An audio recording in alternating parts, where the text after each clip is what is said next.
I'm afraid of this. I'm up here. Life made me this way here.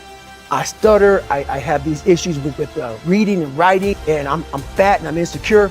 We can't live like this. We can't live in fear. We can't live in judgment. We can't be afraid of what people right now are looking at me saying about me. We cannot be afraid of that. My reading, my learning, my workouts, my diet. You start neglecting all of that. You neglect one of them. You can neglect all of them a long time. It's going to haunt you. When you start seeing that, my God, I haven't eaten right now, haven't been sleeping right a long time. It can only be one of those things to take you off. I'm very aware of my eating, my sleeping, my disciplines of life. And I start to get too far away from them, it's a hard stop. And the only thing that gets me mad nowadays is that so many people die with untapped potential because they think that someone else is better than them. And they were born not with the greatest tools. You need the ability to grind your ass into a fine powder. And when you're in that fine powder, find a way to build that motherfucker back up repeatedly. And it's possible. And this is one thing about life. This is why if that's your biggest thing, that's how your mindset needs to go into everything. So I don't look at it as failure is a big word like that gets people down. We give so much power to words. I don't. I take the power right away. I didn't fail. The mind always has the tactical advantage over you. Why is that? It knows your fears. It knows your insecurities. It knows where they're hiding. You're alone. You're alone. You may have a shrink you're going to. You may have a best friend you're going to. But there's 24 hours in the day where you're alone in this brain. And your brain is talking to you in all kinds of ways. And it wants to control you and pull you in these different pockets. If you can't control your own brain and your brain controls you, you're f***ed. You got to tell your brain where you want to go and how you want to go and how you want to get there. You got to control it. If not, it's over. We have a lot more than we think we have. And all I did was I picked up that fucking shovel, and that shovel, I made my own path. And you may have big boulders, and they may be getting 200 miles up the road faster than you, but going through this path of life, this journey over here, there may be some days I get up with poopy pants, and I'm like, you know what, man? F this, man. Like, why am I having this such a structured life? Why? And I'm like, you know what? I'm good. I'm done with this shit. And I sit around and I say, okay, so you want to be normal. So you just want to be like everybody else that roams the world, not knowing the power that's in them, being fine with being mediocre. I'm like, fuck that, man. Mm-hmm. The worst thing that happened to me is I lost myself. I never had myself. I never found myself. I had no self-esteem. So I knew through working out and through learning, because it took a lot for me to learn also, I started finding self-esteem. Once I found that, that's when doors started opening up. I stopped caring about people, that what they thought, being judged. Wow, if I say this, if I started right now, are you gonna make fun of me? I stopped caring about that. And that's when my life started really changing for me, slowly but surely. I could barely read and write when I was in a junior in high school. I wasn't going anywhere. I was a character. I was trying to find myself through a character. I was making different hairstyles and sagging my pants, and I was off. I was off, man. I was a clown. I was a clown, and I was like, this is not where you're supposed to be in life, man. I'm not happy. The biggest thing is they say, look at his eyes. Look at his eyes, man. Have you seen his eyes? It looks like he has demons in his eyes. Look, so unhappy. The biggest thing is I'm not happy. I'm not fulfilled. You know, they're so missing the point, man. He's a very focused, driven human being who found a buried treasure within himself. Not many people found it. So the journey I'm on is very different than most people, which is why I don't judge people. I'll say that many times. I don't judge people. I'm judged a lot by how I look. My eyes, my not smiling all the time, not laughing, not joking. Right now, it's easy to be happy. It's easy to smile. Those are the good times. The good times. Those times don't need to be trained. You know, I had to train myself for good times. Those times, for most people, don't need to be trained. What I'm trying to give you all is the misery of sometimes we go through in life. Those are the times we don't want to talk about. We want to skip forward to peace. Let's skip all this pain and suffering and misery of real life. Let's cover it over, nice big blanket, and let's find peace.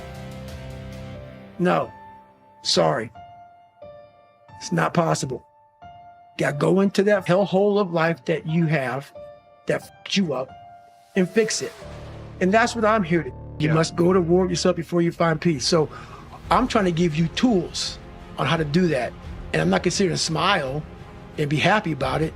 It's a hard journey. It's a real journey. It's a journey that's gonna take you way outside of being comfortable. You'll be very, very uncomfortable. So basically, I start running and I get to about mile 40, mile 50, and I'm feeling pretty good. I get to mile 70 and it was the worst pain of my life. I sat down in this blue lawn chair at mile 70 and the Ritz crackers after mile 20 became Ritz cracker balls because I wasn't hydrating correctly. I didn't know what to do. I was drinking Mileplex for my nutrition because I couldn't eat these Ritz crackers, had very minimal water, if any at all, and I was just dying. So I sat down in this blue lawn chair as I was watching all these runners go around in this circle.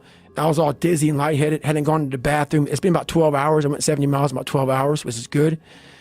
And I looked at my ex-wife now and I was like, I started seeing like 3 of her. And once my body stopped, my mind just went off. And I had to go to the bathroom. And the bathroom was like 20 feet away from me, if that, and I couldn't. When you quit, your mind does this. Once you say, I'm not gonna quit, this is the 40%. When you quit, your mind says, we're done. So it doesn't expand. There's no expansion when you quit. When you say, this sucks, I'm drowning, I'm miserable, I'm suffering, I'm broken, but I'm not going anywhere. What happens to your mind is it does this. It says, he's not leaving. I'm waking up and I'm giving myself all this armor. So when I come out in the world, now look at that phone, I'm ready. I'm not waking up late. I'm not rushing around. I'm not disorganized because I know I'm gonna get hit in the mouth. There's an art to getting hit in the mouth. And that is why these things are important. You have to wake up and you have to give yourself belief. You have to give yourself confidence. So it starts with that run. Anywhere from about 1:30 to 2 hours, I run every day. So you're fasted on the morning? Yes. Up, straight out?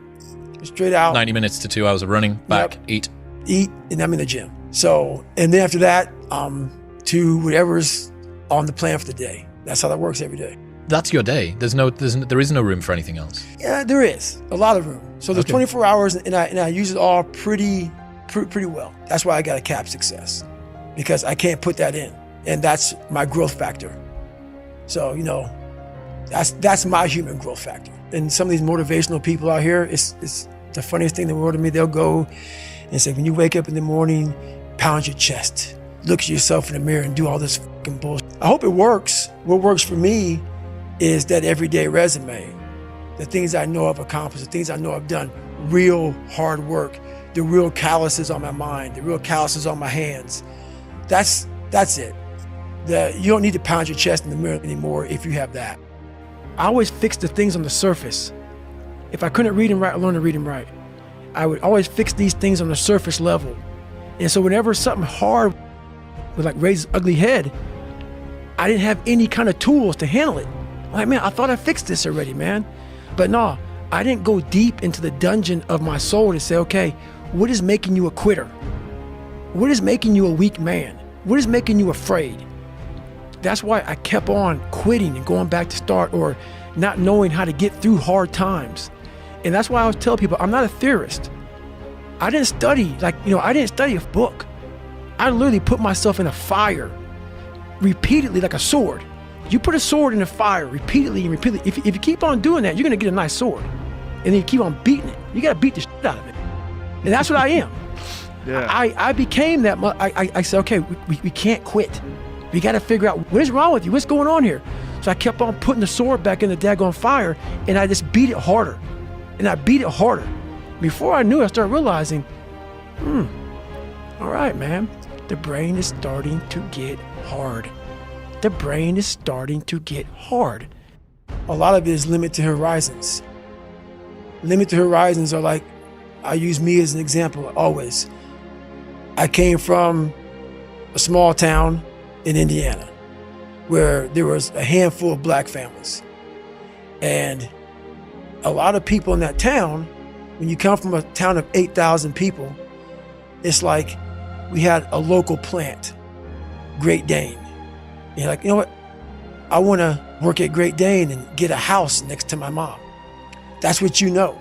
So many of us come from these small places in our mind that we're not willing to think outside of only what we've seen. Our mind works in such a small compartment. And one thing I was able to do was to dream. Many people, but don't make dreams your master. But I was able to dream outside those four walls of that small town. And until you're able to really put yourself into that dream, but don't make dreams your master, that's where you truly become what you're destined to become. A lot of people sit back and they dream about being a sports figure, or dream about being a SEAL, or dream about being an astronaut, and all it is a dream. They don't put the work behind the dream. That dream has become their master. When you become the master of your dream is when you say, I want to go be a Navy SEAL, and you say, okay, I'm gonna lose 106 pounds in less than 3 months. The dream was the one thing I thought about, and the dream was now gone. Now, what comes in, the dream goes away, and the laundry list of details and tasks come up. Gotta do this, gotta do this, gotta do this, gotta do this. That's when you become the master of your dream. So, a lot of people out there dreaming. But guess what happens? That alarm clock goes off at 4 a.m. to train. So at the time, my mom was seeing this doctor, and he was like, you know, so she's describing to my mom what I'm going through. He's like, you gotta get in the hospital now. And I just said, just shut up and let me enjoy this pain. I don't want anything to numb it. I don't want anything right now.